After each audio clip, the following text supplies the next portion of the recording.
crescia Jesus em sabedoria, em estatura e em graça para com Deus e os homens. Agora, por favor, Gálatas, capítulo 4, versículo 1 e 2. Nossa terceira leitura será Salmo 119, versículo ou verso 71. E encerraremos lendo 2 Reis 2, versículo 11. Agora, Gálatas, capítulo 4, versículo 1 e versículo 2. Digo que todo o tempo que o herdeiro é menino, em nada difere do escravo, ainda que seja senhor de tudo. Ele está debaixo de tutores e curadores até o tempo determinado pelo Pai. Nossa terceira leitura, Salmo 119, verso 71. Bendito seja o Senhor para sempre. Salmo 119, verso 71. E vamos encerrar, como já anunciei, 2 Reis, capítulo 2, versículo 11. Verso 71 do Salmo 119 diz assim: foi-me bom ter sido afligido, para que aprendesse os teus decretos. Agora, por favor, 2 Reis 2, capítulo 2, versículo de número 11.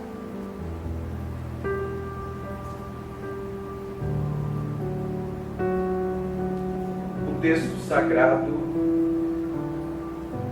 do capítulo 2 de 2 Reis, versículo 11, diz assim: indo eles andando e falando, de repente um carro de fogo, com cavalos de fogo, os separou um do outro, e Elias subiu ao céu num redemoinho. Mesmo sem entender as conexões da leitura, vale um amém? Amém. Obrigado pelo seu assento. Queridos de Deus, antes de fazer menção da palavra, eu expresso, como sempre, minha gratidão a Deus pela forma tão carinhosa que os irmãos têm nos tratado desde o período que nos mudamos para a casa pastoral e até esse momento. Então, só agradecemos a Deus pela forma carinhosa que o pastor Lúcio, a pastora Claudete, todo o corpo de obreiros, as irmãs, a juventude, toda a igreja tem nos tratado. A gente brinca, com o pastor José Lúcio, que eu estou no recinto, mas não faço parte no sentido de pregar. Mas dentro do possível a gente sempre se esforça para estar aqui, sendo útil em alguma coisa. E agradeço a direção da mocidade por nos dar esse privilégio de ministrarmos esta noite ao coração de vocês aqui presentes. Eu quero pensar, e obviamente partindo das Escrituras, sobre crescimento, um processo natural e necessário da vida, que acontece através de meios como aflições e pressões. Então, o meu pensamento esta noite caminha partindo das Escrituras e tem como esse pensamento, ou esse tema, crescimento, um processo natural e necessário da vida, que acontece através de meios como aflições e pressões. Eu começo a minha fala e ela se pauta na primeira leitura que fizemos esta noite, de Lucas, a narrativa de Lucas, capítulo 2, versículo de número 40 e versículo de número 52.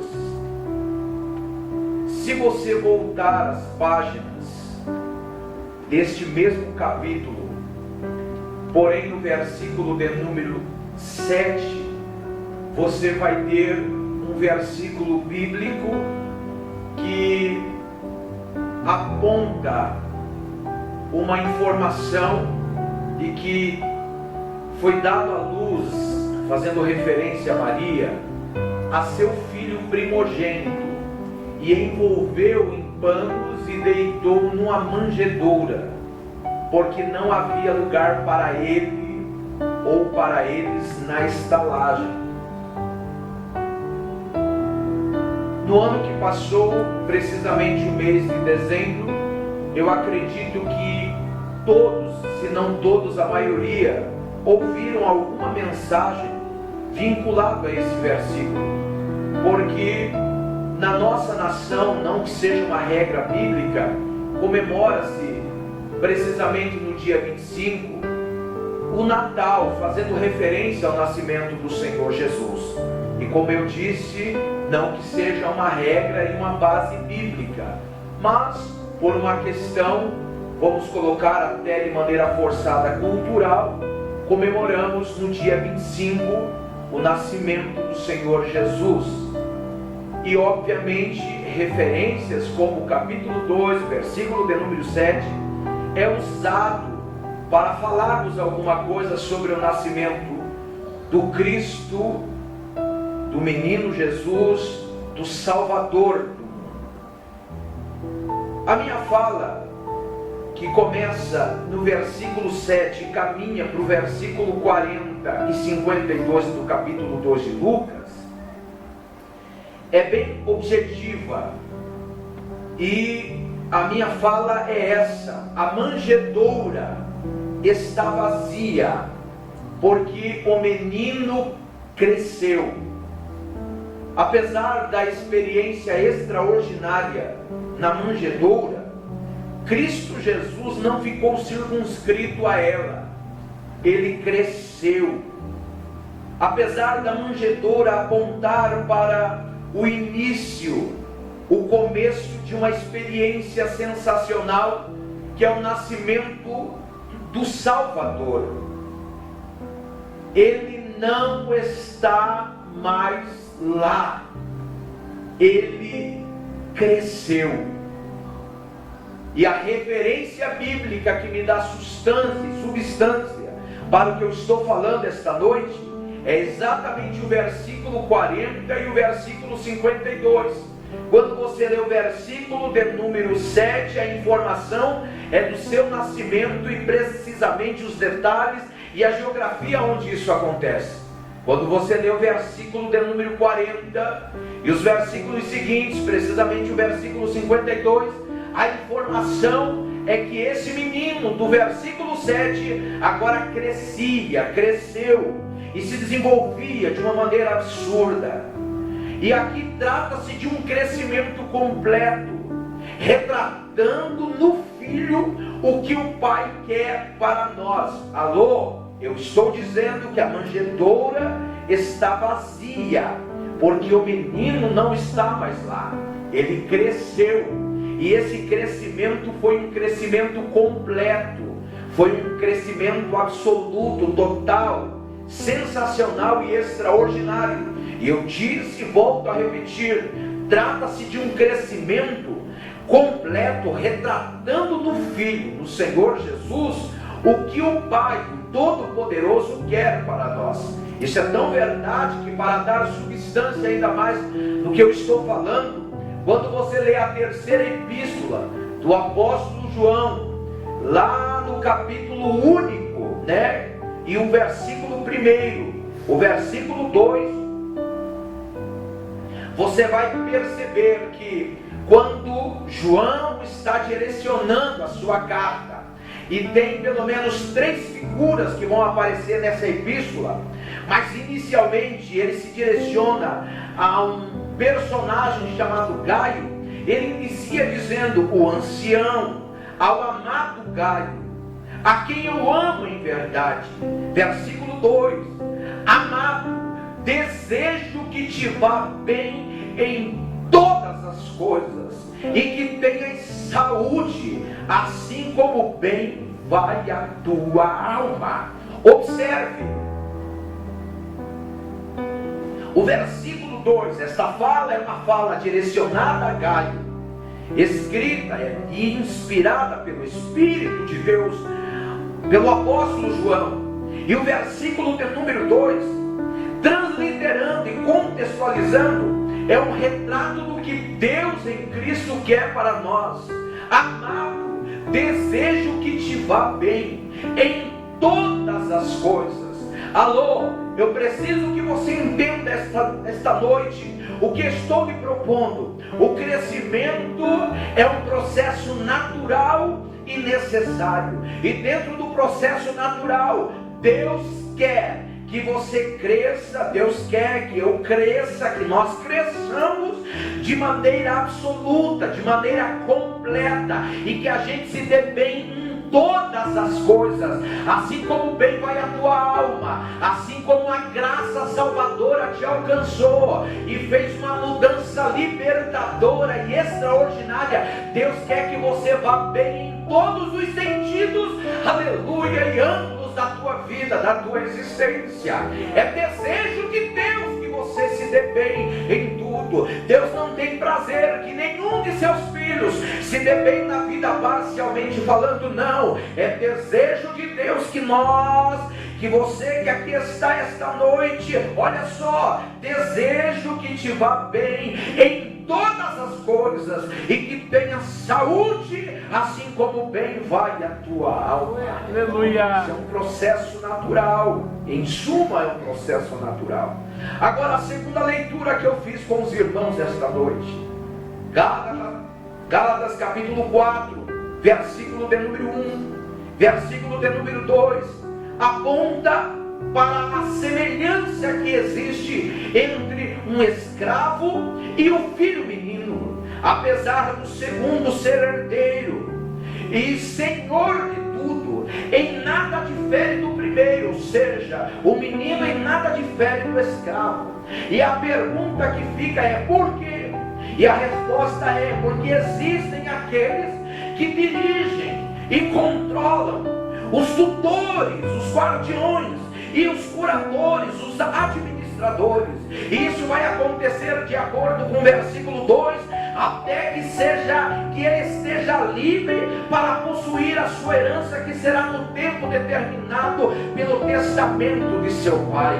E quando é que tudo isso vai acontecer, irmão Edson? Quando é que ele, o menino que, apesar de ser senhor de tudo, em nada difere do escravo, porque é senhor de tudo, mas nada pode ter como administrador, como possuidor legal, porque ele está debaixo de tutores e curadores. Quando é que isso vai mudar? Quando é que isso verdadeiramente vai fazer com que ele seja totalmente distinto do escravo? Se você observar a carta que Paulo escreve, aleluia, na primeira carta aos Coríntios, capítulo 13, versículo de número 11, você vai encontrar uma básica resposta, quando automaticamente tudo isso fará uma diferença gigante entre o menino e o escravo. O versículo 11 da primeira carta do apóstolo Paulo aos Coríntios é: quando eu era menino, pensava, sentia, agia como menino, mas logo que cheguei a ser homem, acabei com as coisas de menino. Aleluia. Ou seja, quando é que vai chegar essa distinção entre o menino e o escravo? Vai ser quando ele crescer, quando ele deixar de ser menino, quando ele chegar ao nível e maturidade de um homem. Aí ele será senhor, não apenas como herdeiro das coisas do pai, mas ele vai ser alguém alguém que pode possuir, administrar e desfrutar das coisas, aleluia, que ele herdou de seu pai, e que o pai, obviamente, dentro de um tempo determinado, deu a ele a legalidade, porque agora tem maturidade, aleluia, para administrar aquilo que a ele foi dado como herança. Um dos tantos erros do filho pródigo que você vai encontrar na narrativa do próprio Lucas é que ele queria em seu poder aquilo que ele não tinha preparo e maturidade para tê-lo, pois é necessário crescer, sim, é necessário amadurecer, é necessário nós evoluirmos, é necessário nós nos desenvolvermos e automaticamente amadurecermos. Para quê? Para administrarmos aquilo que o Pai tem para nós como herança. Existe gente boa que está entre nós aqui esta noite e que possivelmente pode estar me ouvindo em algum lugar, e alguém pergunta: por que não é disso que eu tenho tanta promessa? Deus falou tanto, eu tenho tantas coisas que o Senhor disse que eu ia herdar, e até agora parece que isso está amarrado, está preso. O que é que aconteceu? Alô, Deus está esperando que você entenda que para você administrar aquilo que o Pai tem para você como herança, você precisa entender e atentar que é necessário um crescimento, é necessário um desenvolvimento, é necessário amadurecer. Menino não consegue administrar nada, mas homem maduro, mulher madura consegue administrar aquilo que o Pai tem para ele e para ela como herança.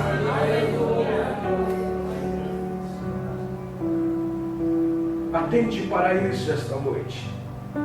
Portanto, a minha fala e a minha segunda pontuação, o primeiro trata-se, minha primeira citação, da primeira referência ou referências que lemos esta noite de Lucas. Resumindo, trata-se de um processo natural. O segundo, que é de Gálatas capítulo 4, versículo de número 1 e 2, trata-se de um processo necessário. Precisamos crescer, precisamos desenvolver. É herdeiro de tudo. E por que é que não é diferente do escravo? Porque ainda não se desenvolveu, ainda precisa de curadores, ainda precisa de tutores, ainda precisa de guias, ainda precisa de pessoas que caminhem com ele e oriente cada passo que ele tem que dar. Está na hora, queridos, de nós atentarmos de uma vez por todas para as Escrituras, que Deus deseja e quer o nosso crescimento. Se você pudesse imaginar o que Deus tem para ti, se você conseguisse tão somente perceber pelos olhos da fé, pela mente espiritual, o que Deus tem para ti. Mas é necessário crescermos, é necessário nos desenvolvermos, é necessário evoluirmos, é necessário sim amadurecermos, para que possamos ter sim toda a liberação, autorização e legalidade do Pai para administrarmos aquilo que Ele nos deu por herança. Agora, a segunda, terceira, a quarta leitura. Nós lemos dois textos. Os dois primeiros já fiz uma menção breve e objetiva com vocês. A terceira leitura, Salmo 119, verso 71. A quarta e última leitura, 2 Reis, capítulo 2, versículo 11. Nos faz pensar nos meios, nos métodos para o nosso crescimento se desenvolver.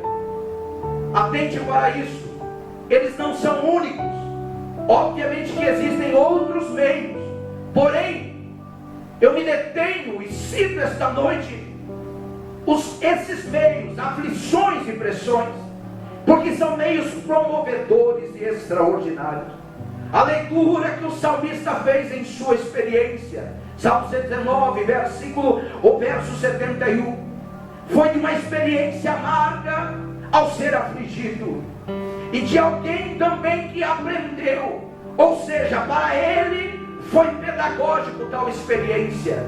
Eu acho isso sensacional, porque ao ser afligido, com certeza foi doloroso, mas ele cresceu, ele desenvolveu-se, ele evoluiu. instruiu através de uma habilidade pedagógica e instrutiva que foi aguçada e provocada pelo sofrimento. Tanto é que no verso 67 desse mesmo salmo, o salmista diz em sua experiência que ele foi alguém com uma conduta errada, até ser afligido.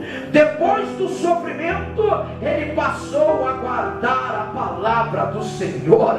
Aleluia! Eu me encanto com isso, porque ele não está fazendo apologia ao sofrimento, mas ele está tirando proveito do sofrimento. Ele tem uma perspectiva positiva. Ele entende que ele andava errante, ele andava em caminhos tortuosos, mas quando o Senhor o afligiu, ele aprendeu os decretos do Senhor. Aleluia! Deus está interessado que a gente entenda e cresça pelo caminho certo, mas se não é pelo caminho certo, será pelo caminho do sofrimento mesmo, mas que em o nome de Jesus, nem que seja pelo caminho da dor, vamos crescer, vamos nos desenvolver. Aleluia! Deus está me afligindo para me matar? Não, é para que a gente cresça. Aleluia! Deus está pegando pesado comigo, irmão Edson. Deus está sendo pesado comigo. Alô, Deus não está sendo pesado com você, não. Deus, na verdade, quer que você entenda que por trás de todo esse processo, Ele está querendo te ensinar. Ele deseja que por trás desse ensinamento você absorva o máximo possível de aprendizagem, e com isso você cresça, ao ponto dele, aleluia, desenvolver em você todo o projeto extraordinário que Ele tem para a tua vida. Aleluia! Bendito seja o nome do Senhor. De acordo com esse pensamento, Tiago, capítulo de número 1, versículo 2, versículo 3 e 4. No versículo 2, precisamente, o texto sagrado diz: meus irmãos, considerem, olha só que paradoxo, motivo de grande alegria, o fato de passarem por diversas provações. Alegria versus provações. Que troço estranho, mas é bíblico. Aí o versículo 3: pois vocês sabem que a prova da sua fé produz perseverança. O versículo de número 4: e a perseverança deve ter ação completa, a fim de que vocês sejam maduros e íntegros, inteiros, sem que lhes falte coisa alguma.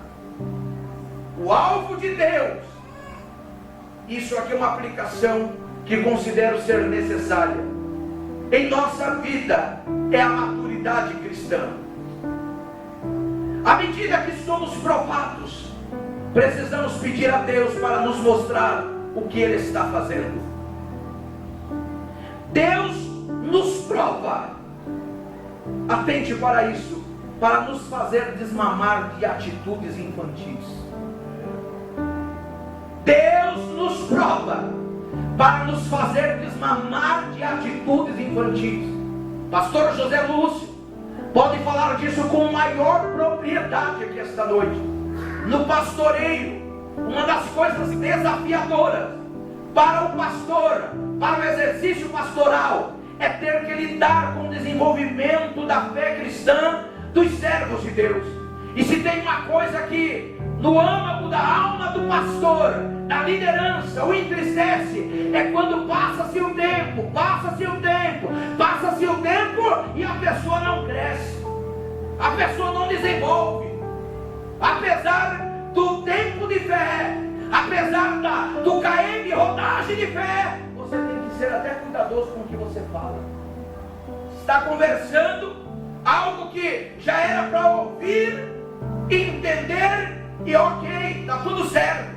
Mas de repente, quando chega o abençoado no recinto, você tem que moderar com as palavras e até mesmo encerrar o assunto. Por quê? Porque ele não consegue comer o mocotó.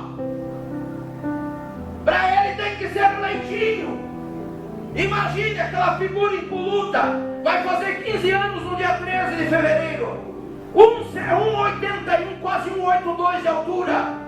Imagine Imagine tomando leite. Que coisa sensacional. Na mamadeira. Não teria lógica. Lógica tem para o bebê que está no teu colo. Por quê? Porque esse é o processo dele. Na fé não é diferente. Está na hora da gente crescer e aceitar a comida mais rigorosa, mais pesada.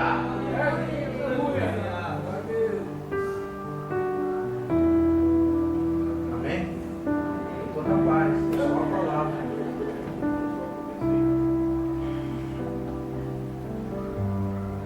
Deus nos prova para nos fazer desmamar de atitudes infantis.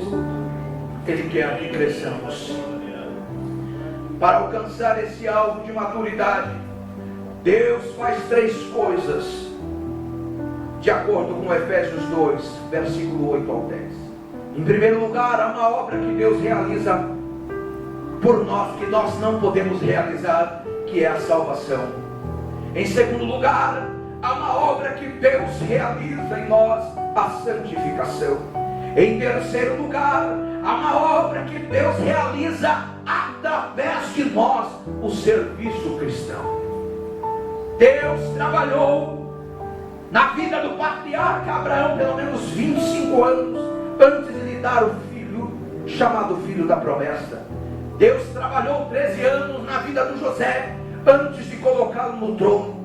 Deus trabalhou pelo menos 80 anos, 40 anos no Egito, 40 anos no deserto, e depois mais 40 anos à frente do povo. Estou falando de Moisés. Deus trabalhou pelo menos 80 anos na vida desse personagem, antes de usá-lo como líder, e um líder extraordinário. Deus trabalhou 3 anos através da pessoa de Jesus na vida dos apóstolos, antes de enviá-lo ao mundo. Alô, Deus está trabalhando na tua vida, porque é uma obra extraordinária, aleluia, que Ele quer realizar através de você. Portanto, perceba, peça a Deus sabedoria para entender o momento que você está enfrentando, e você vai descobrir que o tempo passou, e você está crescendo, glória a Deus, e você está desenvolvendo, glória a Deus. Fato é, não podemos chegar a conhecer a profundidade do nosso caráter até ver como reagimos frente às pressões. É muito fácil ser amável quando todas as coisas andam bem, mas seguiremos sendo amáveis quando os outros nos tratam ou nos tratarem de maneira injusta.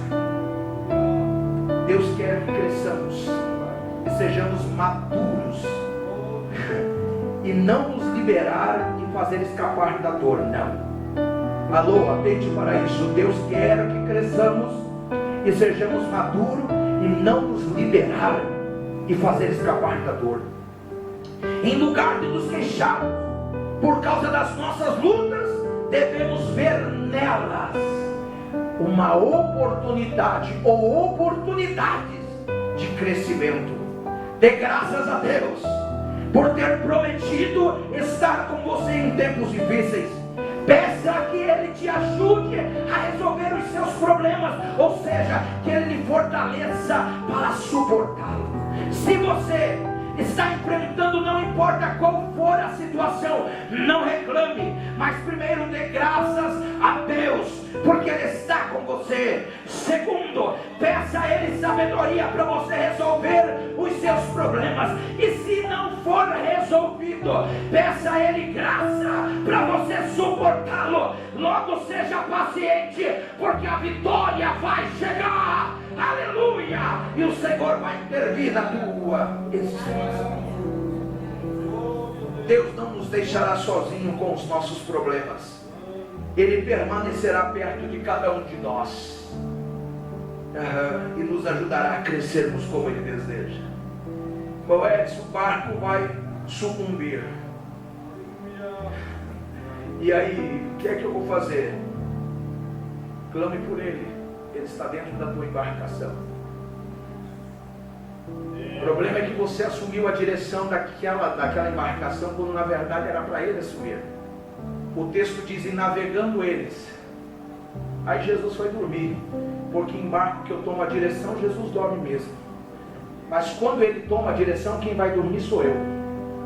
Enquanto Ele está na direção, eu vou descansando. Enquanto Ele está na direção, eu vou descansando. Enquanto ele está na direção, eu vou descansando. Irmão Edson, e se o mar revolto, aleluia, se a tempestade, se todas as intempéries querer assolapar a embarcação? Primeiro, ele está dentro do barco. Segundo, ele garantiu que nós chegaremos do outro lado. Terceiro, clame a ele, porque ele dirá tão somente: acalma-te vento, aquieta-te mar, acalma-te vento, aquieta-te mar, acalma-te vento, aquieta-te mar, e tudo vai se fazer bonança.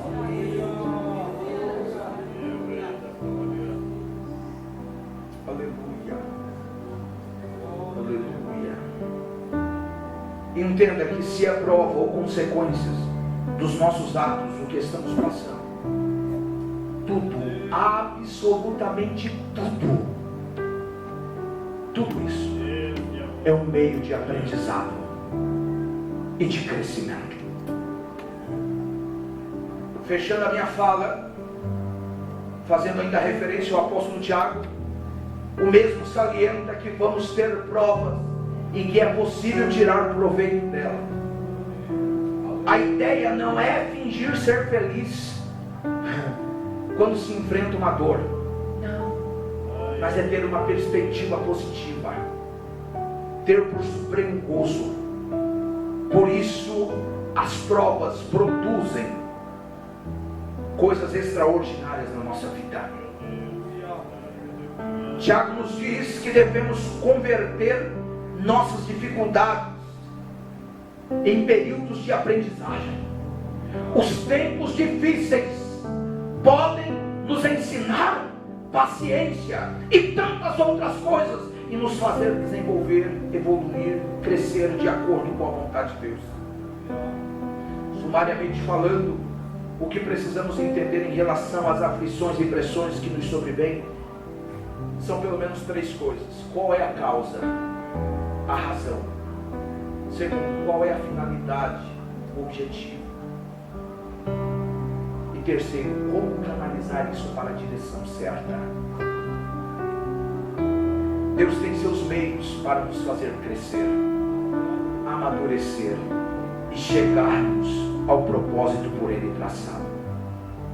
Devemos orar pedindo a Ele sabedoria para entendermos e aceitarmos o seu trabalhar em nós. Deus, eu não estou entendendo, mas eu não vou fugir.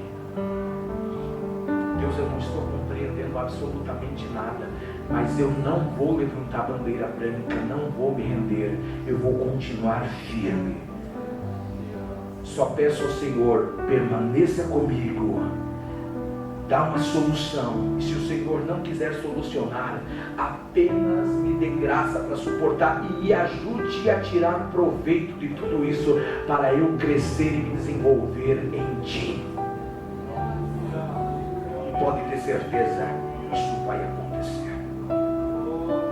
Eu finalizo a minha fala esta noite fazendo referência ao quarto e último texto bíblico lido na nossa reflexão. O mesmo nos faz lembrar e visa também ensinar como Elias foi levado para junto do Eterno.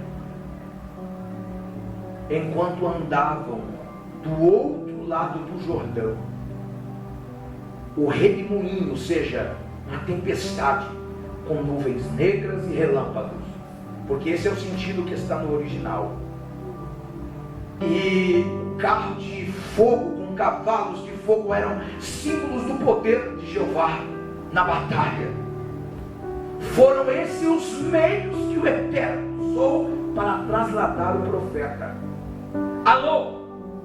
Elias subiu na tempestade para a presença do Senhor.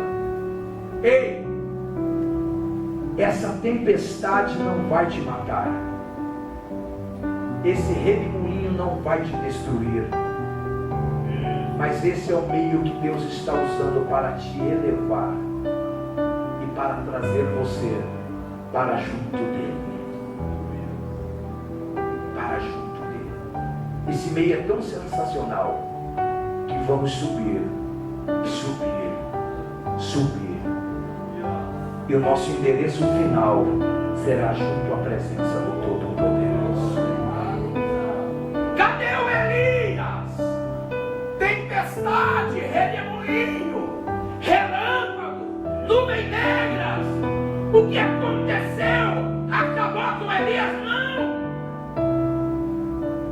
apenas um ponto final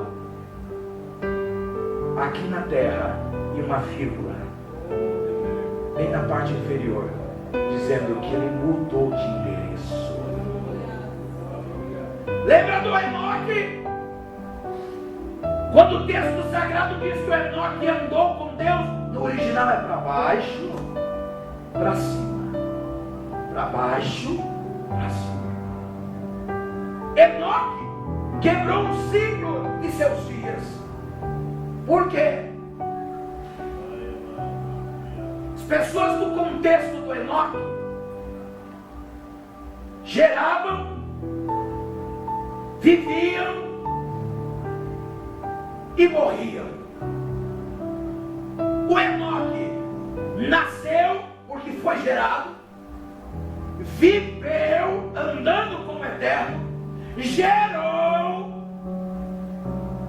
e ele quebrou um ciclo de seus dias.